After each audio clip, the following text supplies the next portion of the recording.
Hi everyone, good afternoon. Thank you very much for joining us for this webinar on writing effective machine-scored items for high school science. My name's Shannon Mitchell. I'm the Biology 30 Examination Manager here at Provincial Assessment Sector in Alberta Education. Kier? Hi, I'm Kier Jenkins, and I'm currently the Chemistry 30 Examiner at Alberta Education, and I'm currently on secondment from Edmonton Public Schools at J. Percy Page High School. Claudine is also with us. She'll be our moderator today. Hi everyone, I'm Claudine Coleman. I'm the Bio 30 Examiner.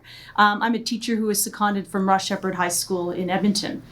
So before Shannon and Kier get started, I'm just going to introduce you to some features we're going to use during the webinar today. So today, we're going to talk about different item types. We're going to talk about their advantages and disadvantages. We're going to spend a lot of time talking about program of studies and how you determine the cognitive level that your questioning should be at.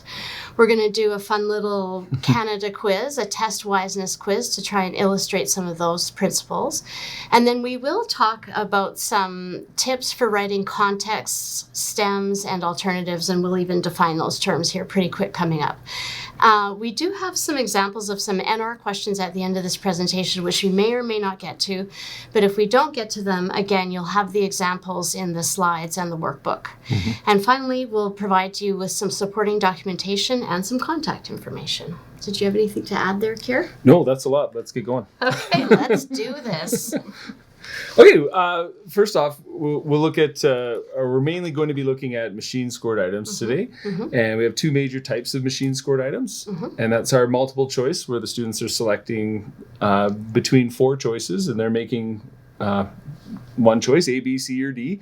And we'll talk about the quality in terms of those alternatives a little bit later on. Mm-hmm. And of course, our numerical response items, where the students are generating their own response. And you'll see on the right-hand side of the screen there are the response boxes that the students will fill in. Mm-hmm.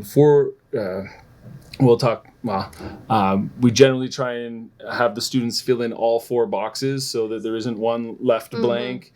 Of course, they're supposed to start on the left and work their way to the right and bubble in the correct numbers underneath. Mm-hmm. But sometimes that doesn't always happen. It doesn't always happen. We want to make sure that they have, the best opportunity to be testing the chemistry or the bio or whatever, rather than the actual and how bubbling. To fill in the boxes. Yeah, exactly. And you'll see the decimal place can only be placed in the second or third blanks in those response boxes. And those are our multiple choice or our machine scored items. Right now, I'm going to pass it over to Claudine for a little bit of a poll on some strengths and weaknesses of machine-scored items. For each one of the questions, I think there's 5 questions. Your answer will either be A, multiple choice, B, numerical response, C, both, or D, neither, in terms of whether the strength applies to which machine-scored item type. Mm-hmm. Okay, excellent. So I'm just going to be launching that poll right now.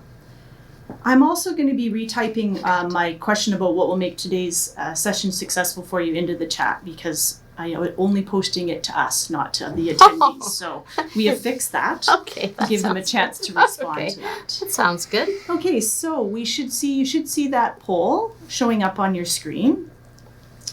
So for question 1, the question type in which guessing becomes a factor is. So again, we want you to pick either multiple choice, numeric response, both multiple choice and numeric response, or neither multiple choice or numeric response. So I'm going to get started with the first question. Sounds good. So the question type in which guessing becomes a factor is, all 4 people have chosen multiple choice. And that's so true, right? This is also when you are building an assessment, you start off with a user-friendly question that most people can do well on. So modeling a bit. Yeah. That's right, modeling that. But for sure, when you have a multiple choice question, the answer is there, it's present on the page, and so guessing does become a factor, and that is one of the weaknesses of multiple choice questions, for sure. Okay, our second question, the question type that can be used as a means to generate reliable data is, again, everybody picked both. Excellent. Yes. Yes, we do get reliable data from both multiple choice and numerical response questions. As long items. as they are properly constructed, because I Yes. think every single one of us has written poorly constructed multiple choice and possibly numerical response questions, and it's difficult to get good data from those. But if they're done right, you can get excellent data from those. Awesome. Question 3, the question type that allows for multiple correct answers is, so we have a little bit of a difference here. We have a few people that have picked numeric response, a few people that have picked both, and a few people, or a person that's picked neither. Okay. So generally, we thought the answer to that question was numerical response questions. So with the multiple choice question, there would only be a single correct alternative, typically. If there's more than one, that's not what you want. And in terms of numerical response questions, there are a range of answers that are appropriate many times, and so that's one of the big advantages of them, is that you can give students different options in terms of how they can answer the question, and you can accept all of those correct answers. So that's very important strength of numerical response questions.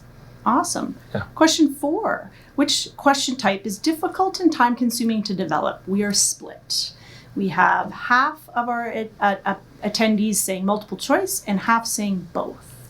Well, I personally find both of them very difficult to write Yes. appropriately. They're Very time consuming, and it takes a lot of work to write appropriate and effective, reliable, and valid questions. Both multiple choice and numerical response questions. Yeah, and hopefully we can share some of the numerical response types that do take a lot of effort to make quality items. Yeah. And our last question, which question type can assess only memorized facts? Again, we're split between both and neither. Well, we hope they're not assessing only memorized facts. We hope to get at more cognitive levels than just the remembering and understanding level with both the item types.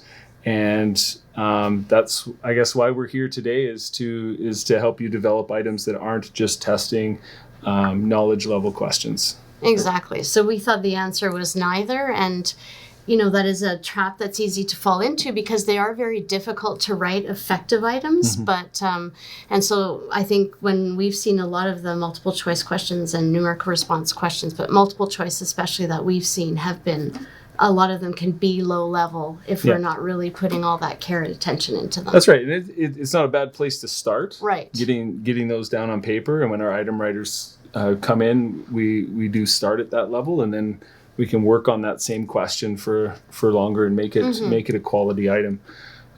Taking a look at the strengths, some more strengths of both multiple choice and numerical response questions coming up on the screen right now. One of the strengths is that we can test a large number of concepts in a short amount of time, and so they're quite efficient for the students to get through a large number of concepts. And of course, they provide us quality data in terms of how the students are doing on our program. And continuing on here on the next page is just talking about numerical response questions, and where we can take numerical response questions and how they definitely differ from a multiple choice question. The students here are, instead of choosing from 4 options, they are generating their own answers. And we've been able to develop a large variety of question types within the numerical response format. And everything from matching to calculations to selection and or choosing your own adventure type questions, and of course sequencing. There's so many possibilities with numerical response. And I know that Brenda with chemistry has appreciated my creativity, but sometimes has to, pull me back and say, okay, well, we can simplify this a little bit and more. I mean, it currently as it stands in science courses, it's the only means of student-generated answers That's that correct. we actually have without a written response portion. Yeah. This is the only type of question style where we can actually ask students to generate their own answers. Mm-hmm. And that of course leads to guessing being less of a factor than with multiple choice. Mm-hmm. And so here's some weaknesses of both our multiple choice and numerical response questions. And the weaknesses really come about when time hasn't been taken to develop the questions. And we really, weaker items, of course, are going to give us less data. We're going to learn less about what our students actually know and understand. Mm-hmm. And therefore, the biggest weakness is the amount of time it takes to create these quality items. Here's some more specifics for multiple choice and numerical response weaknesses. And if they're not constructed properly, they can be testing very shallow knowledge-based remembering type questions. But we hope today that we'll be able to show you some strategies for making quality multiple choice and numerical response that will help take a look at. Oops, we'll go back there for a sec. Also with the numerical response, you'll see with the student-generated answers that they might feel a little more stressful in a numerical response. They may not like them as much, right? And so that can definitely lead to some weaknesses where small mistakes or one blank, if they're choosing 4 and they get 3 out of the 4, they don't get any part marks for that. There's no partial marks. It can be a lot of work for 1 mark, right? That's right. Yeah. That's right. Or if they're doing multiple steps in a calculation or something like that, there are no part marks for the steps that they've possibly completed correctly. Right. And one little thing is going to lose them the mark. Exactly. For sure. Okay. So I know this session is about machine scored items, but we thought it was important to encourage written response questions when there is a place for them. And we think that if you take into consideration our programs of studies, some of those areas cannot be assessed in any other way other than on a written response question. And of course, we don't have that option, which makes your job in that area all the more important. So, of course, one of the biggest strengths is that students can generate their own answers. The answer is not present on the page. Another reason might be that there is some optional content in the program of studies. So some of the examples in the program of studies are actually shown in italics, and different classrooms use different examples to illustrate those concepts. And as a result, students can be the ones to choose the examples that they want to talk about. So that's another strength of a written response question. There is no other real way to get students to synthesize information and integrate ideas really except on a written response type question.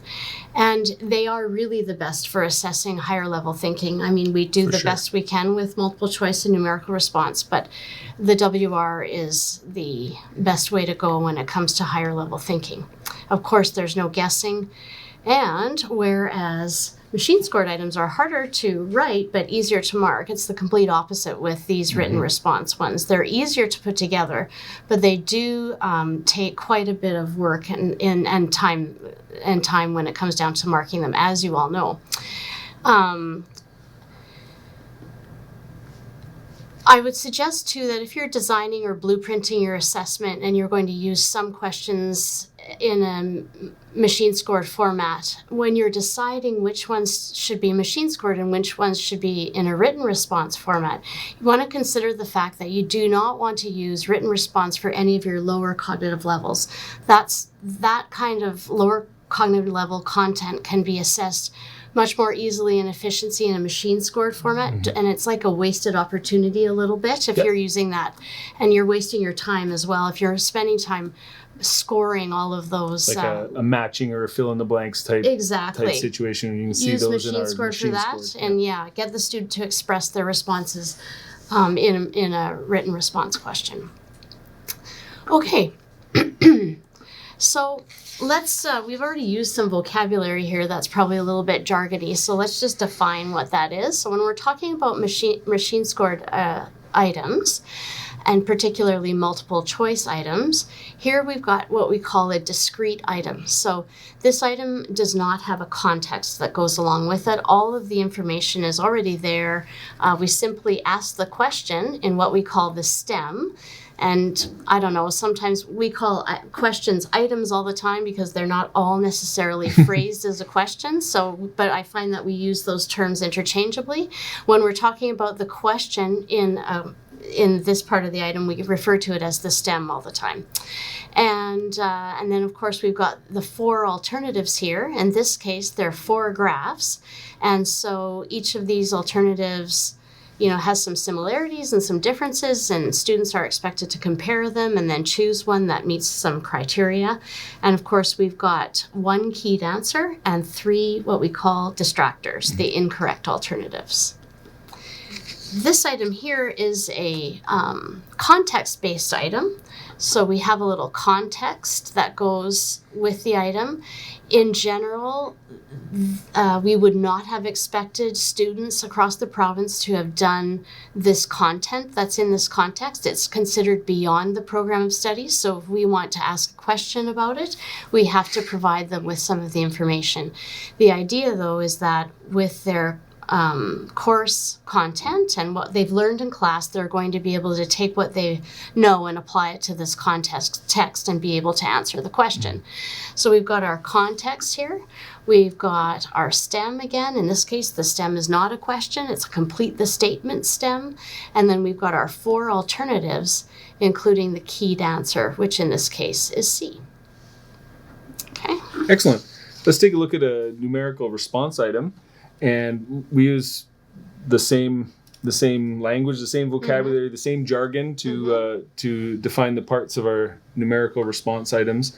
You'll see this is not a discrete item. This also is a context-based item. And so we have a context box here giving 8 statements that the students are asked to evaluate down here in the stem, whether they apply to equation 1.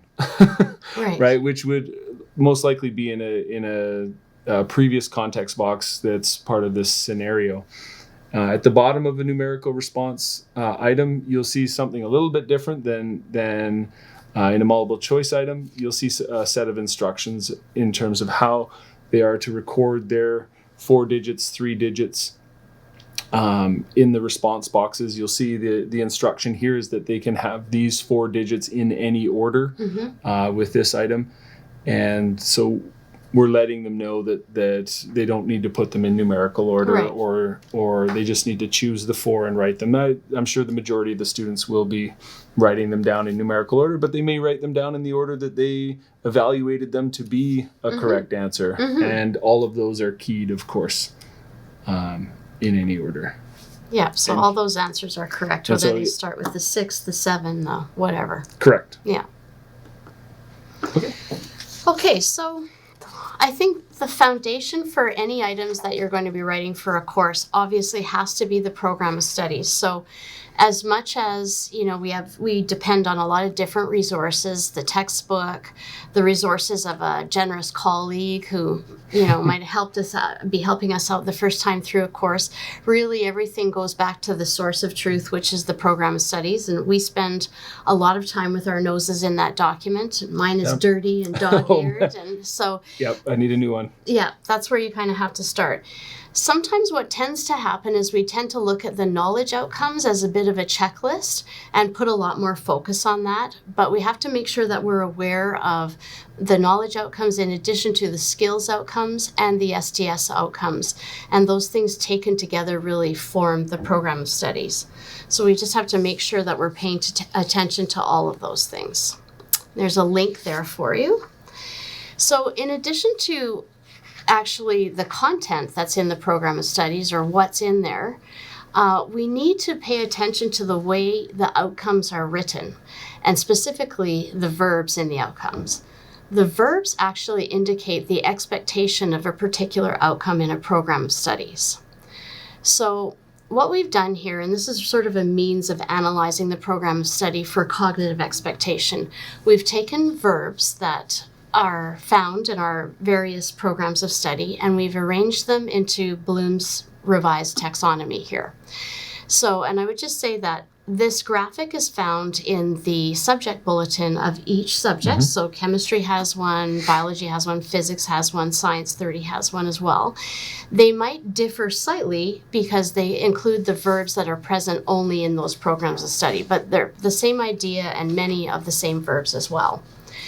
So here we've got our verbs arranged in levels. So the bottom level there in yellow, we call it RU for remembering, understanding, and really this is the lowest cognitive level, and we'll be using, or you'll be seeing in the program of studies, the use of verbs such as identify, describe, list, name, those kinds of things. So those are pretty low-level tasks. They're remembering or show some understanding of the material.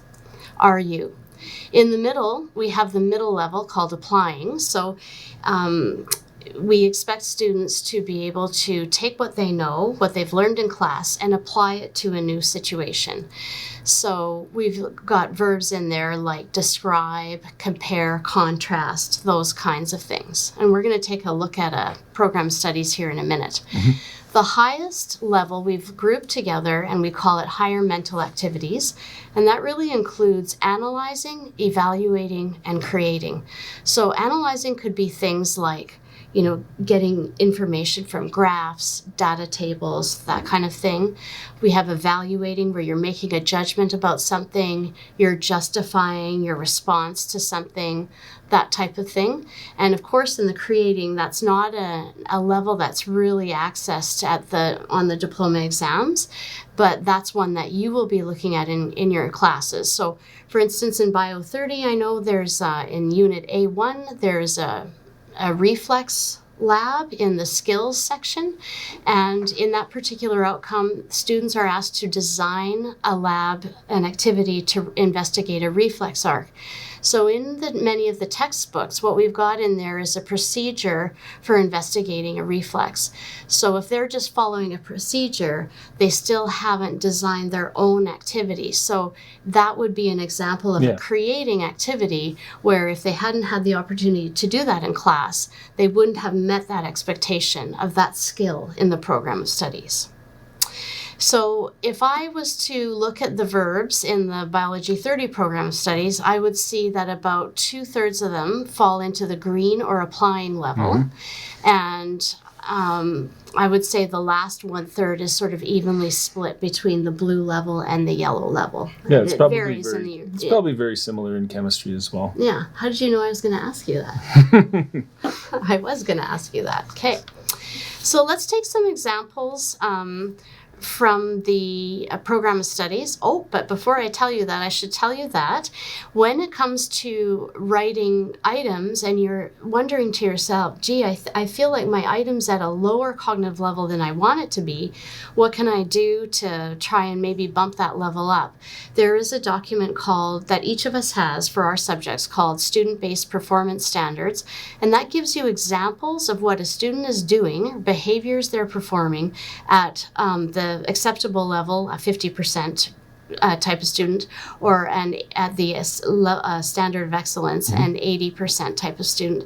And sometimes by reading those and sort of comparing and contrasting them, you can find a way to do that with your question to get it to hit a higher cognitive level than maybe what you have in front of you. And I think it's a lot easier to start with something and to adjust it rather than to start with nothing. It's much, much harder to start from scratch. And sometimes speaking about that, not all HMA questions end up being at the standard of excellence and being the most difficult questions on your test. There can be HMA questions or items on your tests that are testing very difficult or a medium difficulty or even simple. It just has to do with what those students are having to do to get at that answer, and whether they're pulling information from that context placed in a new situation, or like you say, creating or planning. Exactly. That's a great point, Kieran. Thanks for reminding me of that too. It's I know difficulty doesn't relate to a cognitive level. It doesn't. Sometimes there's a relationship, but not always. Okay, so let's take a look at how we would go about looking at a program of studies and trying to figure out what the cognitive levels are, or the cognitive expectations are of the outcome.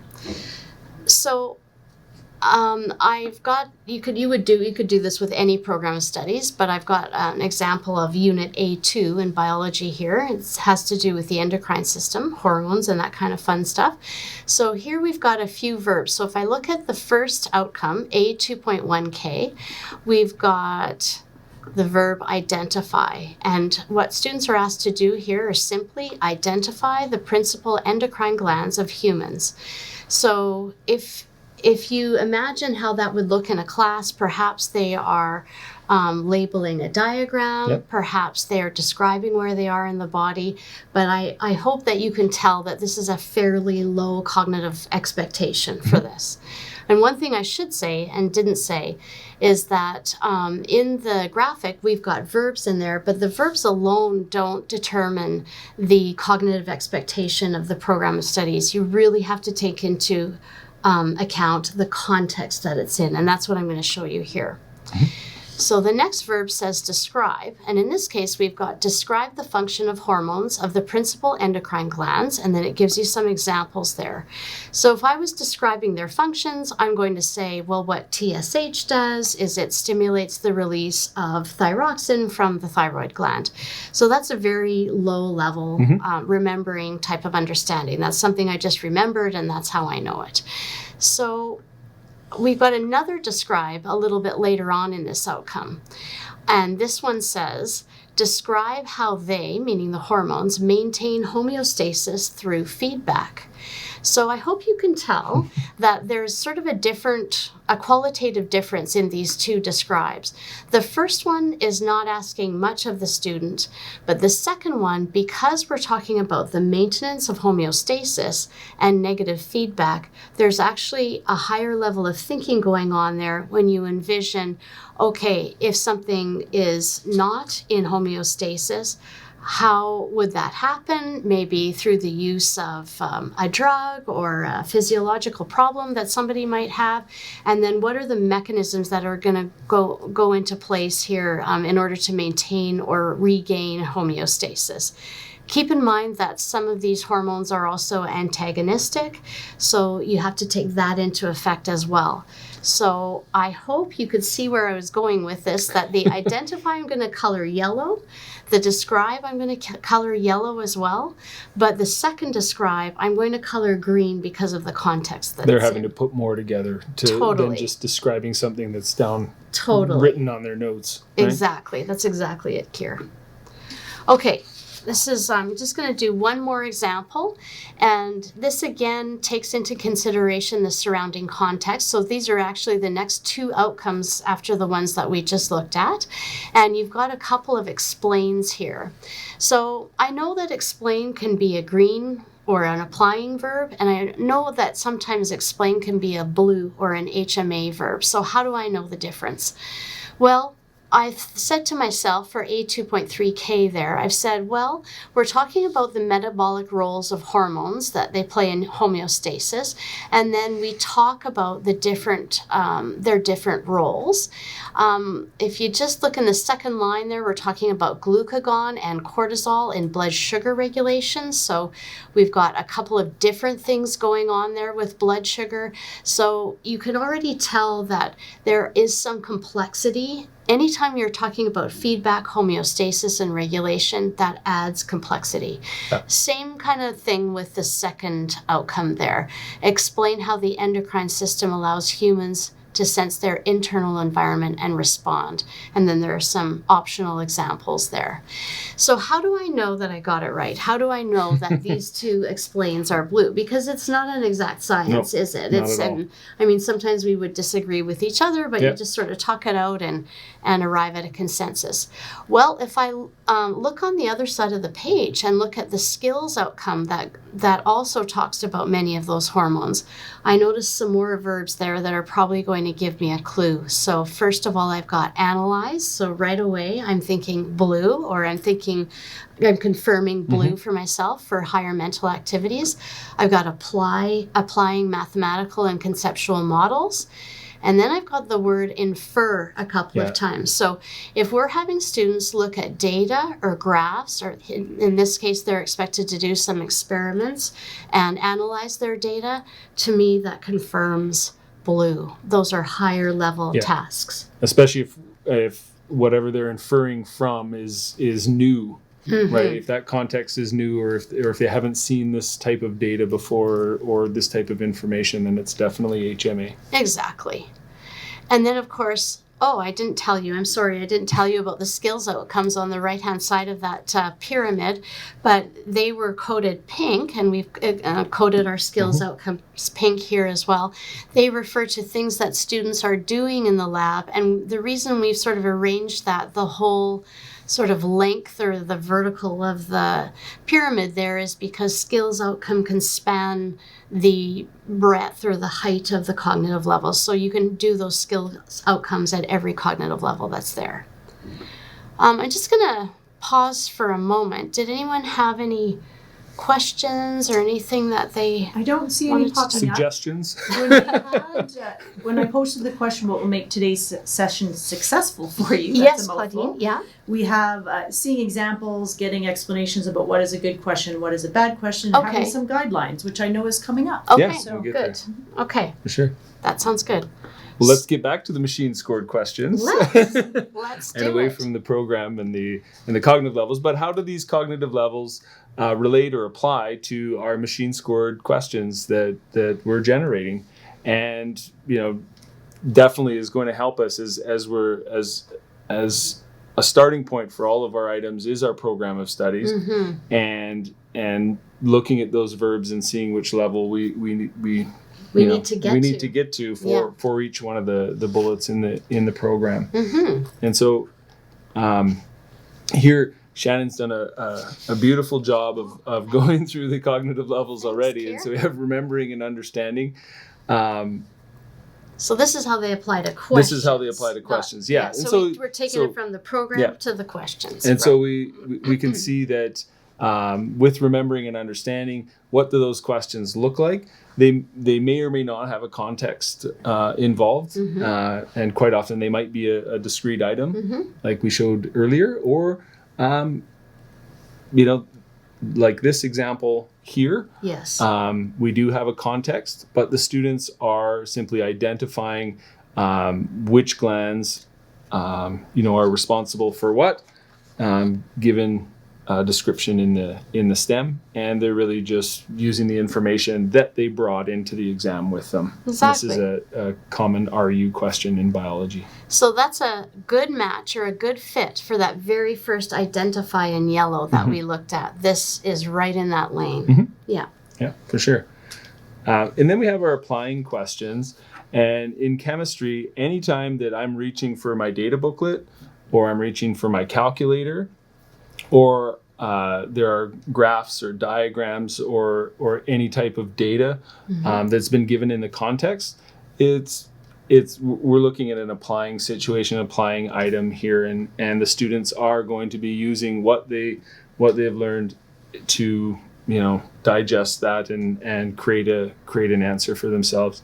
And so here's an example from chemistry where they're not only dissecting a diagram that they've been given and trying to make sense of that diagram, which should be familiar. It's an electrochemical cell, but they do also have to reach for their data booklet and find these items on the correct table. And then possibly many of them are going to be reaching for their calculator, or they're doing a calculation on paper in order to solve this question. This is a, there are a number of steps here, and many of them are at the applying level. And with our higher mental activity questions, you'll see the words analyzing, evaluating, justifying, synthesizing. But as I mentioned already, is the situation that they're being asked to, apply or understand the chemistry or the biology or the physics or the science, is the situation that they're in something that's new, something that's unique. They haven't seen this before. They're using the context box in order to answer that question. And so anytime that's happening, I'm classifying these questions as HMA.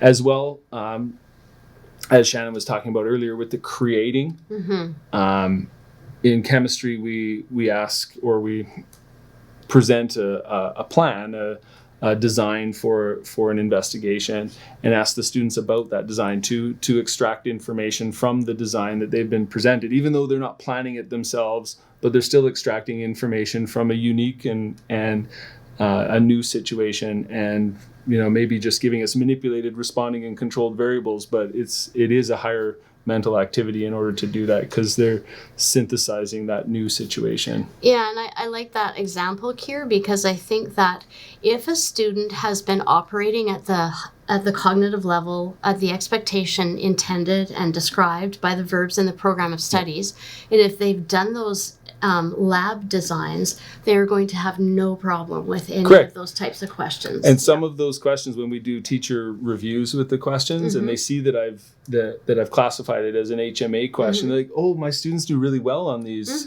questions." Good. And yes, well, then doesn't mean you're it's giving not them an the HMA. practice. Yeah, it doesn't mean that what they're doing isn't a higher mental activity, right, for sure. Exactly. Yeah. That's good. Here's another example.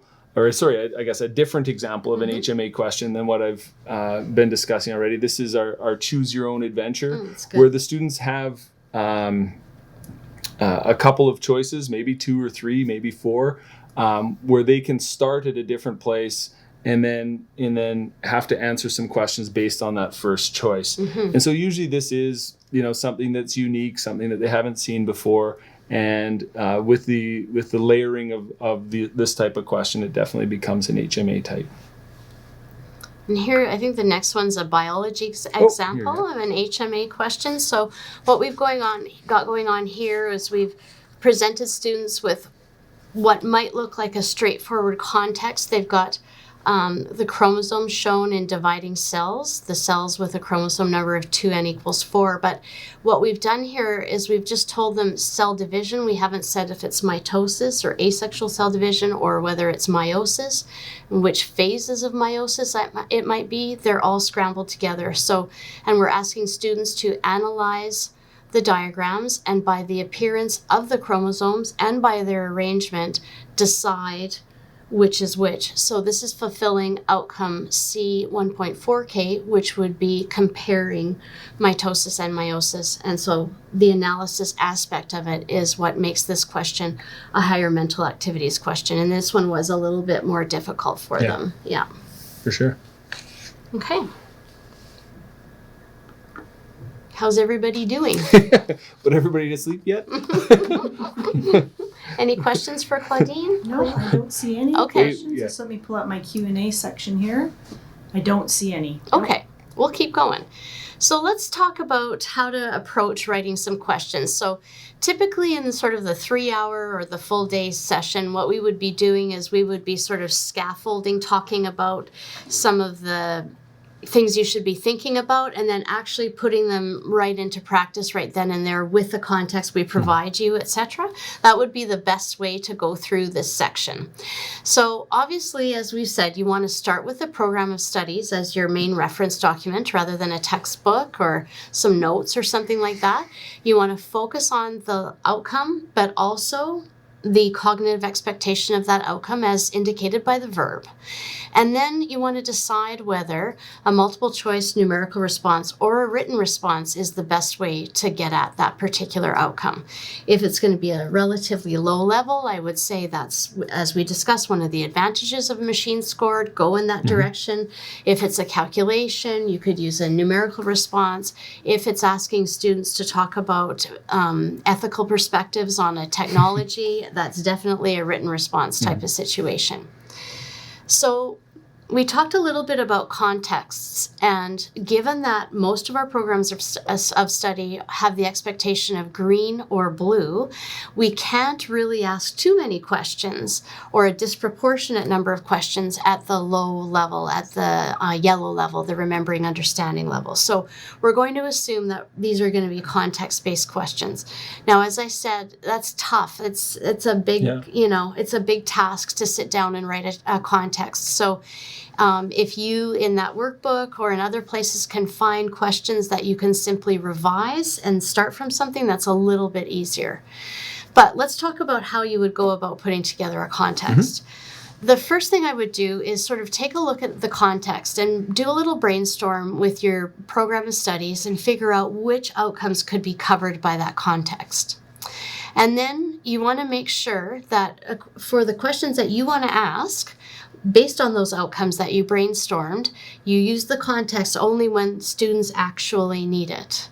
Okay, so, and then you we always I get excited about these contexts a lot, and I'm like, oh, I want to tell them this and tell them that, and this is really interesting. And then when you come up to your STEM, a lot of the information that you've put into the context is gratuitous, and it is gratuitous for the question. Right.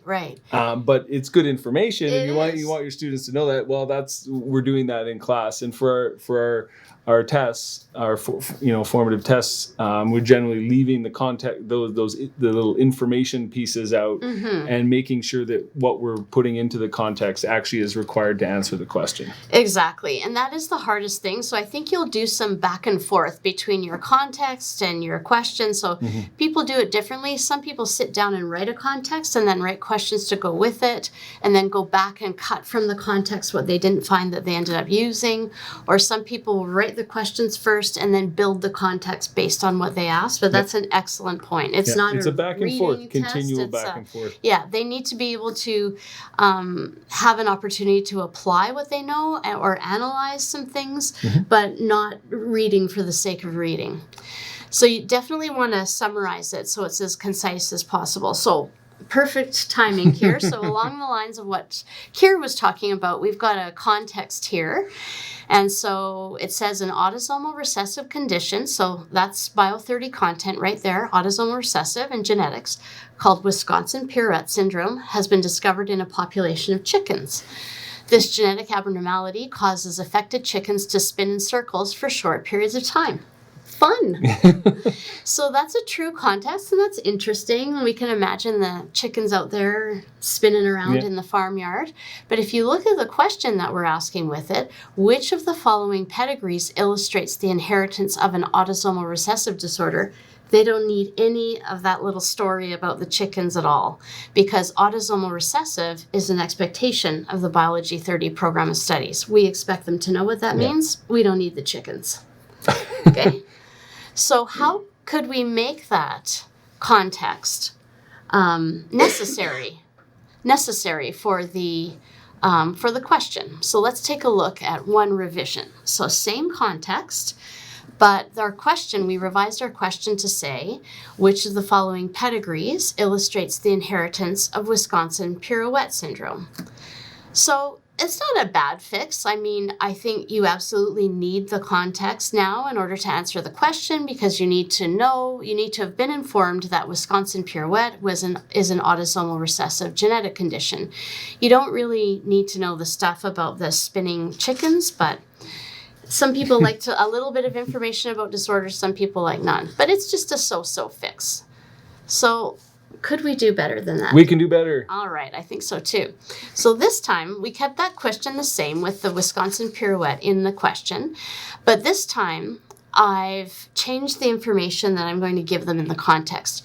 So I'm going to tell them it's a genetic condition. I'm going to tell them that it is the result of a mutation of a gene on chromosome 16. They're expected to know what chromosome 16 indicates, the fact that it's an autosome, not a sex chromosome in this case, and that in order to have this spinning syndrome, the chickens have to have 2 mutated alleles. So that information should tell the student, or we're asking them to actually integrate a couple of concepts about mutations and types of chromosomes to decide for themselves that it is autosomal recessive, and then to go look for the pedigree afterwards. So not only did we make the question context dependent, we actually increased the cognitive level from a remembering understanding, I would say it veers towards understanding, to now a higher mental activities type of level, because they're analyzing these little facts about the chromosomes and the genes, mutations. Yeah. No. Sound good? Yeah, I think that's you. Yeah. Ooh. Okay. Yeah, I was going to say, I was spinning in circles this morning with a question, trying to make it work better. It felt like those chickens in the pirouette syndrome. Right.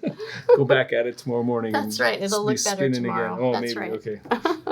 Okay. So some guidelines for writing a STEM. And we've already talked about being clear and concise with the context. We're going to be clear and concise with the STEM. We really want to get at what we're asking as quick as possible, and using as few words as possible as well.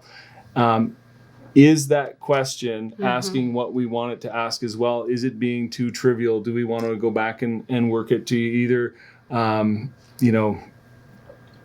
increase the cognitive level, right? Or just have it correlate with the program better, right? And so it's going to take a lot of work, right?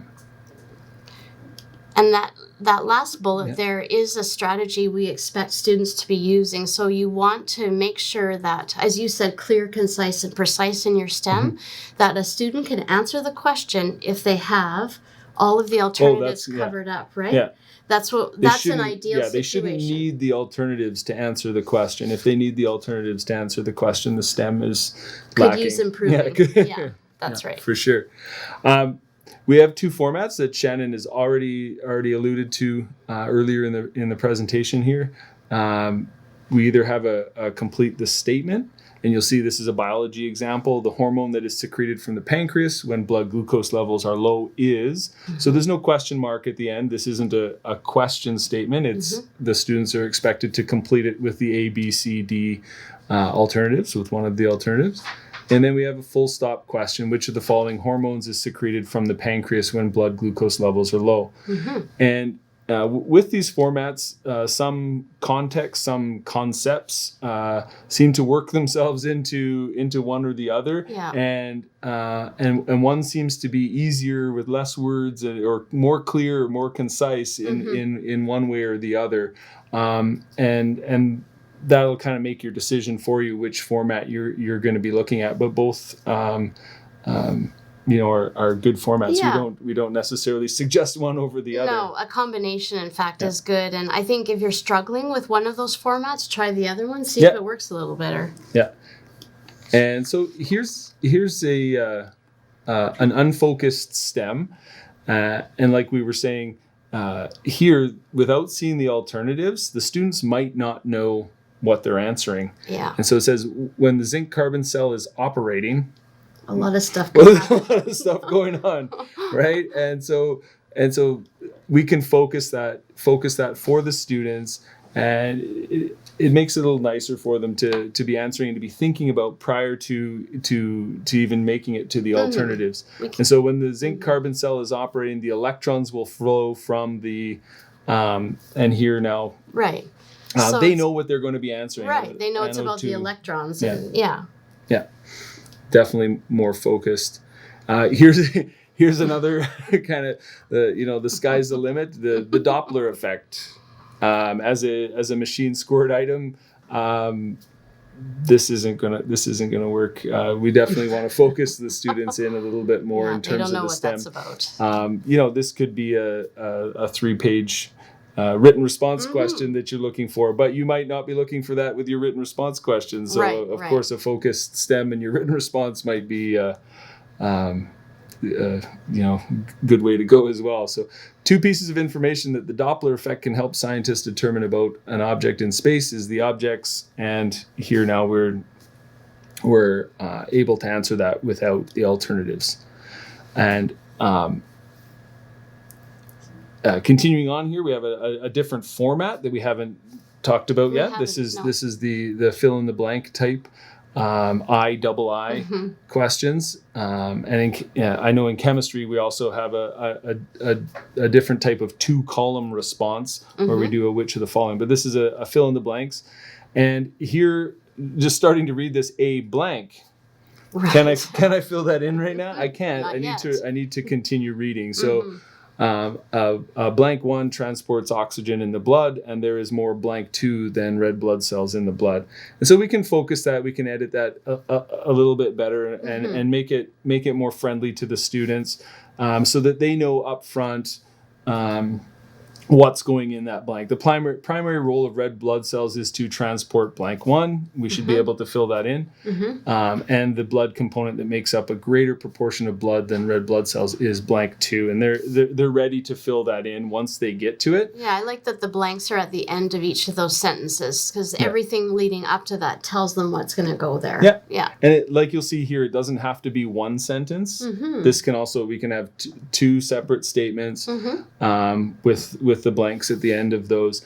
If it's not working, we have I find in our energy unit, it's very difficult to word a fill in the blank type question with the blank at the end, and so we get to a which of the following type question identifies or classifies or and then they have the 2 options there, and so you can rewrite these, which of the following identifies the primary role of red blood cells, that's right. And so, but sometimes it works, it's clearer or more concise in one way or the other. You just need to play around with it a little bit. Exactly. Right? Find out what works best for you and what you're trying to get at. Okay.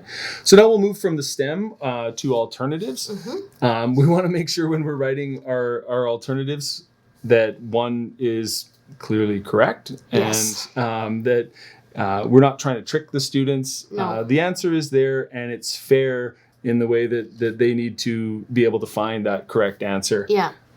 So a strong student should be able to read the STEM, answer the question, and find it. And then look for it. Alternatives, yeah. And we want to make sure that our alternatives are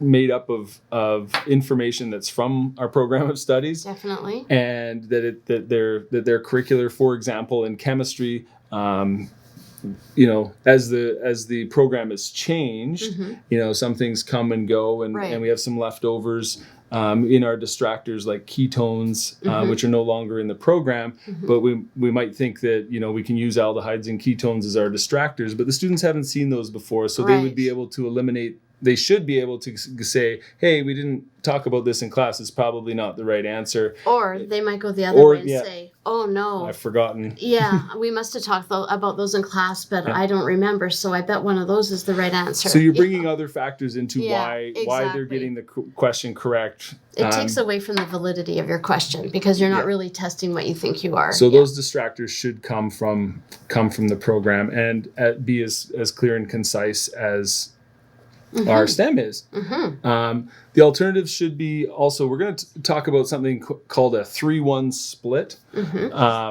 where one of the alternatives is longer, more involved, has more pieces to it. It might... Which one of these is not like the other? Yeah, right? And so generally it leads them towards either, if that is the correct answer, it's led them to the correct answer, or it's led them away from the correct answer. Right, exactly. Because it's not parallel in structure. And so instead of having one like that, you might want to try and develop another. If it's the correct answer, you want to try and develop another one. So you've got 2, say, short and 2 long, or or that two are worded in a similar fashion and the other two are, and one doesn't look different than the other. And we'll see some of those a little bit later on as well. Some more guidelines here for writing the alternatives. We want to make sure that we're not making any grammatical errors. Generally, those will be artifacts of an incorrect answer. When you're looking at your questions and you're designing them, you're likely to spend more time or have your focus onto the correct answer rather than the distractors. And so the distractors quite often will have the grammatical error. So make sure you're looking at those as well. I remember in grade 8 what causes earthquakes, and it was I don't know, hundreds of frogs jumping up and down or something like that, right? And so it's just ridiculous. And as the students reached that question, you could hear the reaction in the gym as people laughed at the frogs jumping up and down. So it should if that's what you want, that's fine. But then your question is not about earthquakes or frogs. That's right. And so make sure they have rationale and that they, and they're based on common misconceptions that of course, as you're teaching, your subject material, you start to learn what the students' misconceptions are, and you can incorporate those into your alternatives. Well, and it helps you identify, like once you get data back or you see how your students did on the questions that you wrote, if every alternative has a rationale, and particularly if it's based on a misconception, you have a good idea of where your group's at in terms of their understanding of a particular concept, and if you might need to revisit that in class or something like that. And that's why those misconceptions are important. They sort of provide some diagnostic or type of information. Yeah, you get some feedback, concepts. right? Yeah. Oh, I just stole your thunder on that. Oh, yeah, I don't know. Sorry about that. Still continuing with some guidelines for writing alternatives, and this is more formatting your alternatives and how you're presenting them to the students. Generally, if there are two statements that are paralleled and two others, they're going to come in that order. You can list them from shortest to longest or longest to shortest. We put them in numerical order, either increasing or decreasing or alphabetical order, or there's something that just makes it friendly to the students. It's easier for them to read too, to work their way through it. If they need to, if they don't know the answer and they need to work their way through it, it's easier if they're in a logical order of some type. Yeah. Yeah. And as we'll see coming up in our next activity here, that we want to avoid absolutes. Never, always, none of the above, all of the above. Right. And of course, in science, we know that that's going to be the wrong answer because generally that's never the case? Never the case. It's always the wrong answer. So, so we get to go on to our Canada quiz. So does anybody have any questions about context, stems, alternatives before we move on to this? We're going to try and put some of these principles to work. Do you see anything there, Claudine? I don't. Okay. So what we have for you is we have sort of a little Canada quiz. It's a very light social studies type of quiz, and it's outside of our comfort zone in terms of our subject area on purpose. And the reason is we want you to actually not look up these answers or really use what you remember from school about these questions and things. We want you to just look for clues in the rest of the test to see how those other clues in the other questions might help you answer the question that you're looking at. So really we're talking about test wiseness here, and we all know, we've all written, in my classroom, I've definitely put together assignments and quizzes and tests that you think are airtight, and then someone will come up and say, but this one gives the answer to the other one, and those types of strategies. And if that's what the test is, I am happy for the students if they're able to employ these strategies. Testing, but we really want to avoid them to increase the validity of your assessment. Yep. So I think Claudine was going to upload the PDF of this test for you. And we had some issues, but it's been emailed to all the participants. Oh, fantastic. In their email. Oh, it's in your email. Mm-hmm. Okay, so I'll just let you have a go. It's just a 10-question quiz. It won't take you very long, and we were planning on about 3 minutes for for you to just take some time and quickly look through it and do the answers. And we would ask you not to go Googling and look things up. Just try to experience it as in a test situation and see how you can help yourself out. So I do have a question while people are looking for their candidate quiz in their email and opening that up and giving those 10 questions a quick try. So if you're teaching your course, your diploma course for the first time, is there somewhere we can look to find some common misconceptions to help design alternatives? I would just open up my program of studies, and for instance, sometimes if we're talking, let's say, hormones, or sometimes they get hormones mixed up as to what they do versus where they come from versus their target gland, or they're confused about the different ways you would see a pattern of inheritance look in a pedigree. So that kind of thing.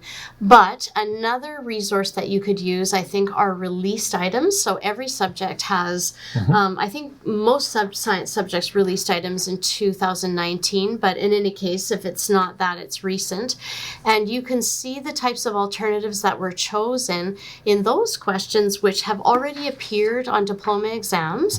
And so you can also see the difficulty of the question as well. So there's a good spot to find some common misconceptions as well.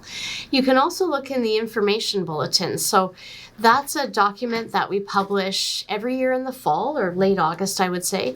It is our main means as managers and examiners of communicating to the field, so to teachers, and we answer questions that we've gotten throughout the year. We talk about clarifications in the program of studies, and there's also a little section in there called Trends in Assessment, which sort of indicates some misconceptions that students might have had that showed up on the previous year's diploma exams. So yeah, those. Yeah, in chemistry, we also have an exemplars document. We do too. Yeah, and the exemplars, of course, haven't been tested in a diploma exam, but they have been put together by teachers who have experience. And they've also been looked through by by the managers and examiners, and so they'll also have some common misconceptions within them as well. Any of those questions, especially the exemplars, and we have some too in biology, but they haven't been through all the same rigorous processes as the questions that have been on a diploma exam, but they're a good starting point. So if you are looking to write some questions, but you don't really have the time or resources to start from scratch, you could open up that exemplars document and build off what's in there and revise and use what's there. And so sometimes that can be helpful as well. Yep. Thanks for mentioning that. For sure. Okay. We just pop through the questions one by one and see what we can comment on. Mark your own. Yeah. Question 1. In what year did Canada become a sovereign dominion within the British Empire? And so here we've got a couple of things going on here, I guess. If you're bringing in other knowledge, or you'll see that all of these are from different centuries. So if you know what century this may have happened in, this might be an easier question. So if that's what this is testing, what century it was in, then we can ask what century it's in. You may have also found the answer later on in the test if you got to I think question 5 or 6. I think the only date listed in the 10 questions is 1867. Great. And there is our answer, C. C. 1867. 1867. Okay, let's look at the next one. Into which lake does the Athabasca River flow? I'm guessing here that it might be Lake Athabasca, and that's what you call a Q, and that can either work for your student or against them.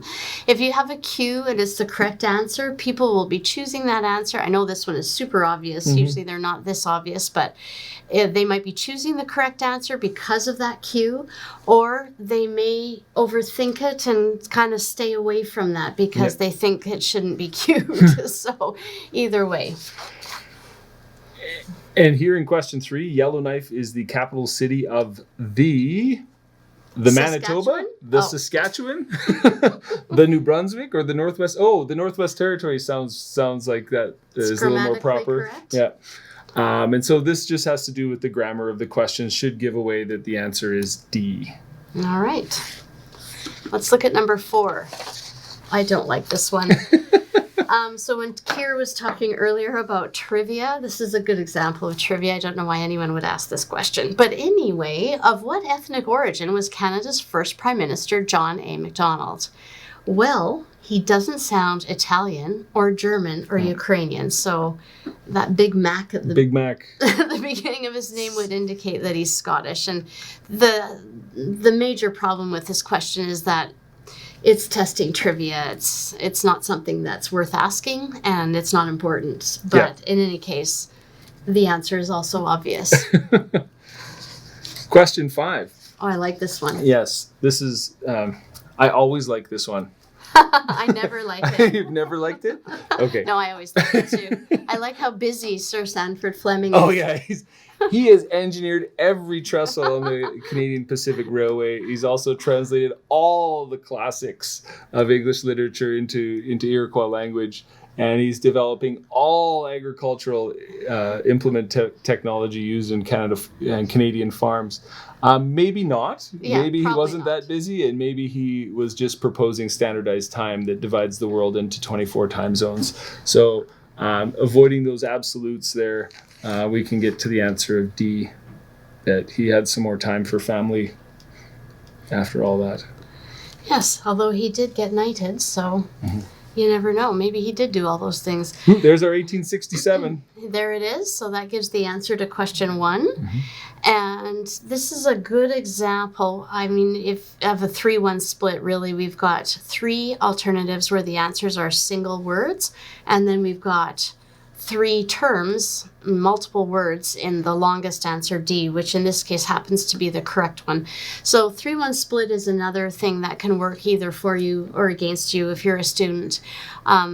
Often as an item writer, it's really easy to over-specify detail in your correct answer because you want it to be really, really good and correct. And then the other ones are a little bit of an afterthought. So in this case, it's obvious. But sometimes students can be drawn to that simply because it's over-specified if it's incorrect. So it's best to stay away from a 3-1 split situation. Here in question 7, again, some more trivia. And so if you know this answer, you know this answer, but we'll also take a look at why, if you didn't know this answer, why you might would be able to get it right. Yeah. Is because if you're answering B, more than 40 million, then it's also A, it includes over 30 million. And if you're answering C includes A and B as well, and D includes A, B, and C. And so the answer is 30 million, not because you know that it's, there's, 30 million people in Canada. More than 30 million people in Canada, but because it can't be any of the other answers, because they would have to include at least one other answer. Right. So if you're picking one answer to this question, it has to be A. So this stem needs to be rewritten and spend some time with this one. Right. Exactly. Exactly. This one has a couple of problems as well. One, maybe they're a little bit more subtle, but in which of the following major events of the Second World War did Canadian military forces play a significant role? So if you look at the 4 choices there, the only one of those that actually took place during the Second World War was the D-Day invasion. So if you have a little bit of knowledge and you know that D-Day happened in the Second World War, you'll get this answer correct without actually knowing the role the Canadian military forces played. But there's a second problem in this question, and this is a really easy one to do, and it's quite subtle. But if you look at the stem again, in which of the following major events of the Second World War, basically the stem is teaching the student that all those alternatives did happen in the Second World War. So we're actually telling them something that's incorrect, because only one of those things happened. So the way it's worded also has a mistake in it. They might pick up a misconception that the siege of Troy happened during the Second World War. That's right. All right. So here in question 9, you might only need to read 4 words to answer this question. And those are support, opposition, opposition, opposition. We have a classic 3-1 split here that only one of the alternatives uses the word support to start off the statement. And so not only is it a 3-1 split, but also I guess if you're bringing in information about Canada's support for the United Nations and being a member country, then A is going to stand out as an answer as well. So we would be rewriting one of B, C, or D to also include support for the United Nations organization. Yeah, and I think I would, if I was going to be doing that, I think I would remove those common words from all four alternatives as well, too, right? Since such an organization could. Oh, yeah, for sure. Yeah. It's longer than, and there's more reading than there needs to be. Yeah. For sure. And then the last one here, a significant step in the securing of Western British North America. And that we had one that talked about the BNA Act. I think that was number 1 again. Yeah. Yada, yada, yada, was completion in 1885 of the CPR. So CPR came up in question 5. So there is another little clue for you in there. In addition to the fact that there is only one of these words, and it's railway in B, that actually starts with R and could fulfill the acronym. So it doesn't matter if you know the alphabet, you can get this question right. But it's uppercase, lowercase. That's true. It doesn't matter in this case. Yeah. Correct. Okay, so Claudine, do you have our last little poll there? I do. So we want to know how you did. So did test wiseness help you? Did you do better than you predicted, as you predicted, or other? If you want to answer that for us. Okay. And so we have most people saying they did better than predicted. Some people saying they did as predicted. Yeah.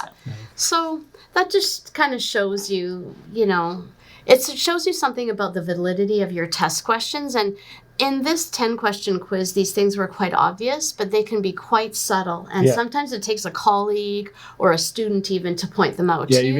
Even in a review with 4 experienced teachers in the room, only one of them might pick it out, or we might not even pick it out, and it might come up, down the road that, how did we not see this? Exactly. Right? I do have a question that came in. Sure, yeah. It's for Kier. For chemistry, are significant digits, I think, it says sig figs, which I think is sig digs, used as distractors in diploma exams? That's a good question. Yeah, we generally aren't testing for significant digits. We're testing the program and the bullets and the outcomes in the program. And yes, there is a skills bullet within each of our units for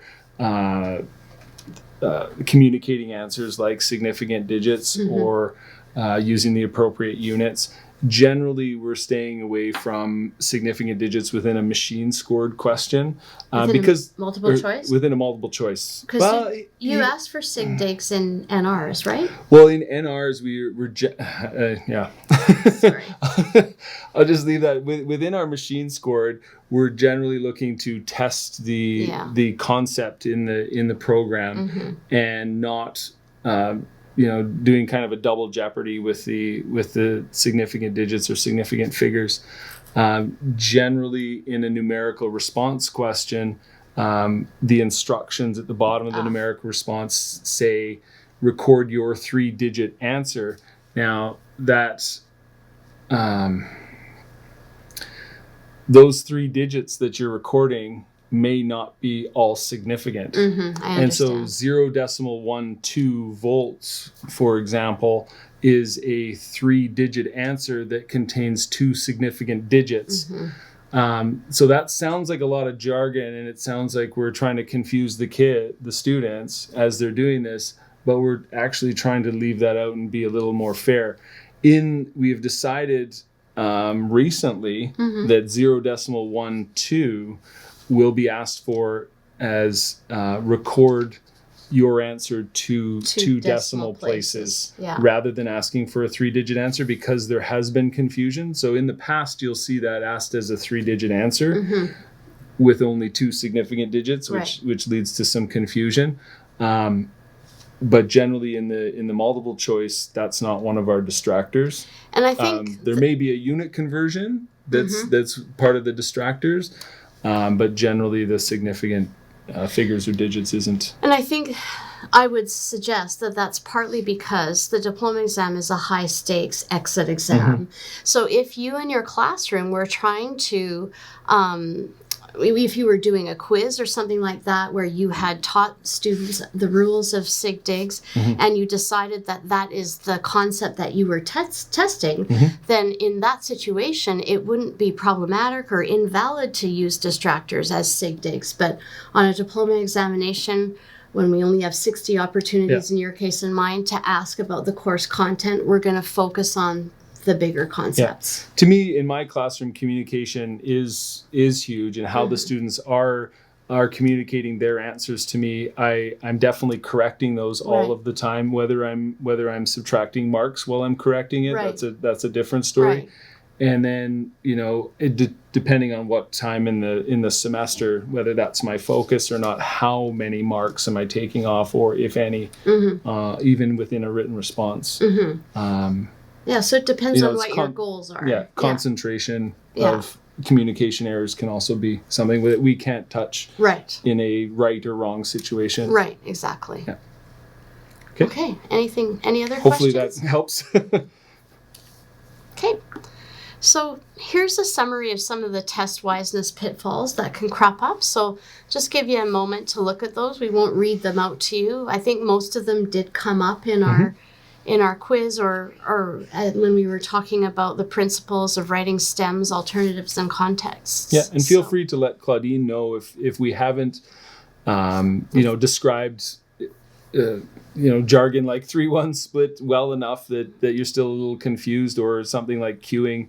If any of those are, still, you don't know what we're talking about there with the queuing or the 3-1 split, please ask. Anything, Claudine? I'm not seeing anything right now. We have just under 10 minutes left. Yes, thank you. So perfect timing.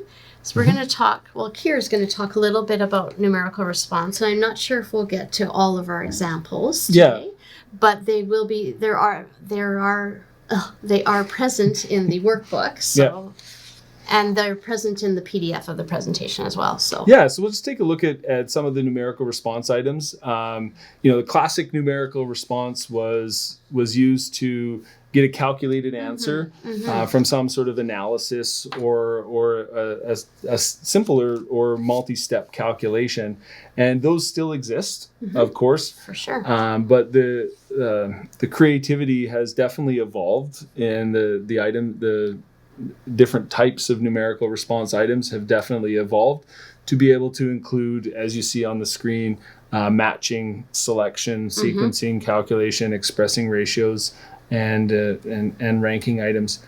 And so in increasing order, decreasing order, we've got these ordering, ranking, and matching. And as we saw earlier, we saw the choose your own adventure as well. And we could maybe whiz through these just to show the setup without maybe talking about them at length. Just to show what we mean when we say matching. Yeah, and these and instead of just asking for that calculated answer, being creative and taking, and with colleagues, I've taken a couple of hours to make one numerical response question for a physics 30 or a chemistry 30 unit exam that we've had is in our school, like if we have a common exam, or even if we're sharing items between colleagues, we've taken hours, and then it even takes a number of administrations to really refine it. Yeah, and for so sure. Here, so we'll take a look at a few of these. This is a choose your own adventure question that we saw a little bit earlier in the presentation. We defined this as an HMA question, where the students are being asked to choose an electrode and electrolyte combination to answer some questions about it. And then they have further, will this create a voltaic or an electrolytic cell? What's the direction of the electron flow and the electrode that will lose mass. So they're being asked based on their sort choice. Of set up vertically as a matching, and then the next one I think is kind of a horizontal matching, I guess.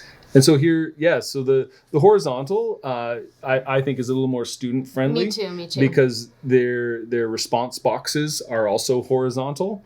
And so just reading left to right rather than having to go, the top one goes in the left and then the next one goes in the second box and so on. This is just a little bit nicer for coding. Left to right. And there's less coding errors that could come because of the left to right horizontal matching. Here's a selection. You'll see in this selection question that they've only been asked to select 3 instead of 4. So one of those boxes will be left empty, and it should be the far right. Starting on their left and entering those, you'll see the instruction at the bottom: record all 3 digits of your answer, and then they're also told that those can be in any order. Yeah. And generally when I'm developing questions, I am trying to fill all the boxes just so that there isn't that error of which am I leaving blank or empty and just relieve some of the coding issues that the students might have if they're not filling in all 4. Right. So I might try and come up with 8 statements there rather than 6 to try and make it. But sometimes that it doesn't work. Right. And it's a better question. And it's a better question with 3 than it is with 4, and that's perfectly fine. There's nothing wrong with that. We'll see a sequencing here. This is to place the events in order in the cell cycle, and so from presumably start to finish. So in that case, you see there's 4 digits, but of course it doesn't tell them the order because the student is supposed to determine the order that these can't be in any order, right? They can't be in any order. 1, 2, 3, 4. Yeah. Right? Yeah. Then we've got some Here's your calculation. And I'm not sure what the answer on this one was. This does say, we were talking about the significant digits earlier. There's no reference to significant digits in the instruction. It says record your 3-digit answer. Yeah. And again, so I'm not sure whether this is a 0. Actually, I guess if it's an index of refraction, it would be over 1. I can't. That's okay. Without looking. And I think we saw this example before. A calculation question where they're entering a calculated value. And we've got some genetic ratios expressed this way in biology. It looks a lot like a matching, but they're meant to fill that in with a ratio. And then some ranking. In this case, we're ranking acids from strongest to weakest.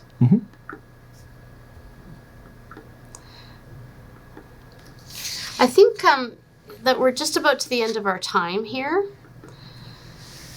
We want you to know that teacher involvement is essential in all of our steps of our processes, and often the entry place where we meet you and get to work with you, which is something we really enjoy, is at the item writing stage. So if you are teaching a diploma exam course and you would like to get involved, all you would need to do is just at this point in time speak to your principal or school leadership to see if you can be nominated for committee work, and then we could invite you to a working group session. It's probably easiest for you, though, if you were to have been through the course once before you did that. But there are some other things that we do as well, and teachers are involved at every step of the way. And as you get more comfortable with your course and things like that and have some time, and we'd love for you to come and work with us. Yeah. Despite having not met you today, yes, that's right. My favorite part of this job is to meet teachers, chemistry teachers from all over the province, and I'm learning from them all the time. As much as I can try and provide for them as well, they're providing for me. And this has been I'm in year 3 of 3-year secondment, and I'll be sad when it's over because I don't get to go to Calgary, and see all the teachers that we've been working with and around the province.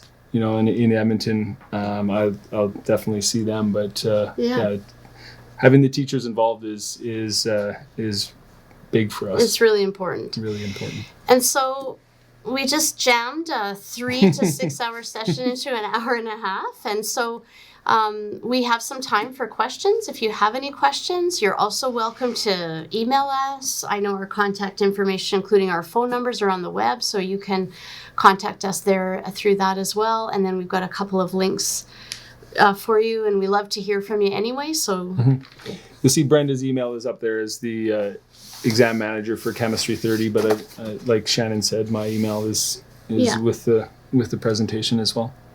Claudine, do you have any questions there? I'm not seeing any questions. Okay, well, wait a minute, see if there's anything else that comes up. Okay. So if anybody has any final questions in the Q&A or the chat session chat section would be fantastic. Please volunteer your classes for field tests. Yes, we really need your help with those as well. We in chemistry. I'll just Sure, go throw for out it. that Yeah. in chemistry we offer field tests as unit exams for each of the 4 units, and so you can write them starting at the end of this month for the June session, and you can write those at any time during the semester. They're offered digitally, so you don't get a paper copy. But the students are doing them through the Quest A Plus platform, and they're answering them online, and you get results back right away. That's right. And you're able to provide your feedback on those questions and those tests. There's also digital year-end tests that are test the entire course, or as much as they can in 18 questions, as well as hybrid tests. Do you have a question, Claudia? Yeah, we do have a question. For Excellent. field tests, do we get to choose which one we get to write? They're not always offered after completing all the material. Oh, well, you have a little bit of choice. So your choices are the length of the test. So in biology, we have a 50-minute and a 65-minute test. And then you can also choose, all of ours are year-end. So in chemistry and I think physics and science, you can choose unit or year-end. All of ours are year-end. And you can choose whether or not to write them as a digital exam where everything's online, or you can choose to register for a hybrid version in which you're sent the paper booklets. Your students can use the booklets, but they still enter their answers online. So, and then there is a lot of choice in terms of the date and time when you want to administer them. They can really be administered up until the day before the diploma exam in that subject. So sometimes a barrier in schools is that the computer labs are sort of locked down. If you don't have a mobile situation there with your laptops and stuff, are locked down for the part A's of humanities, English, social, and French. And so what some people do is wait until that's over. And then let's say, Kier, you were the contact person in your school, you could offer a field test opportunity to any students, not just those in your class who wanted to come. You could schedule it for 2:00 or 4:00 or in the evening after a review class, anytime up until the day before the diploma exam. So in chemistry, all of our field tests are 18 questions in 65 minutes. And those, like I said, those unit tests can be written at any time during the semester. Some teachers choose to write them before their class has written the unit exam, sometimes after. Some of them save those unit tests and write all 4 of them at the end of the semester rather than writing a year-end test. And like Shannon said, we have both digital only and the hybrids that are answered digitally, but they also have a paper copy sitting in front of them. Now, if you have a hybrid, there is a deadline because there has to be time for the booklets to be printed and then sent out to you. And the other thing is it increases your responsibility for security of those booklets while they're in the school. So people who don't want that extra responsibility will register for a hybrid or a digital test instead of a hybrid. And if you're having any issues with getting your class set up to write a field test, just email. Yeah. All right, we have one call. last comment, which is Excellent. Thank you for this webinar. Oh, thank you guys very much for being with us. And it's great to be with you virtually. We hope to meet you in person someday. Likewise. And in the meantime, don't hesitate to let us know if we can be of service. Yeah. Have a great afternoon. Thanks.